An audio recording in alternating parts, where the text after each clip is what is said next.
കൂടുതൽ സിനിമാ ലോകത്തെ വാർത്തകളും വിശേഷങ്ങളും നിങ്ങളെ തേടിയെത്താൻ സബ്സ്ക്രൈബ് ചെയ്യൂ ABC മലയാളം. ഗ്രേറ്റ് ഫാദർ തരംഗമാണ് എങ്ങും മലയാളത്തിലെ ഏറ്റവും വലിയ ഹിറ്റായി ഹനീഫ് അദേനി സംവിധാനം ചെയ്ത ഈ മമ്മൂട്ടി ചിത്രം മാറിയിരിക്കുകയാണ്. 5 ദിനം കൊണ്ട് 25 കോടിയും കടന്ന് കളക്ഷന് കുതിക്കുമ്പോൾ ഈ സിനിമയിലെ ഡേവിഡ് നന്നൻ എന്ന കഥാപാത്രമായി സംവിധായകൻ ആദ്യം ആലോചിച്ചത് മമ്മൂട്ടിയെ അല്ല എന്ന റിപ്പോർട്ടാണ് ലഭിക്കുന്നത്. പൃഥ്വിരാജിനെ നായകനാക്കി ഈ സിനിമ ചെയ്യാനായിരുന്നു ഹനീഫ് അദേനിയുടെ പദ്ധതി. ഇതിനായി പൃഥ്വിയോട് കഥ പറഞ്ഞു. എന്നാൽ കഥ കേട്ട പൃഥ്വി ഇത് മമ്മൂക്ക ചെയ്താൽ നന്നാവും എന്നാണ് അഭിപ്രായപ്പെട്ടത്.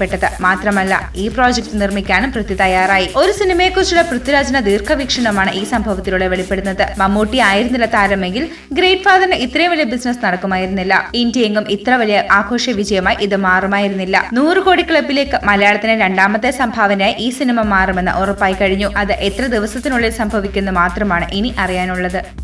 കൂടുതൽ സിനിമാ ലോകത്തെ വാർത്തകളും വിശേഷങ്ങളും നിങ്ങളെ തേടിയെത്താൻ സബ്സ്ക്രൈബ് ചെയ്യൂ ABC മലയാളം.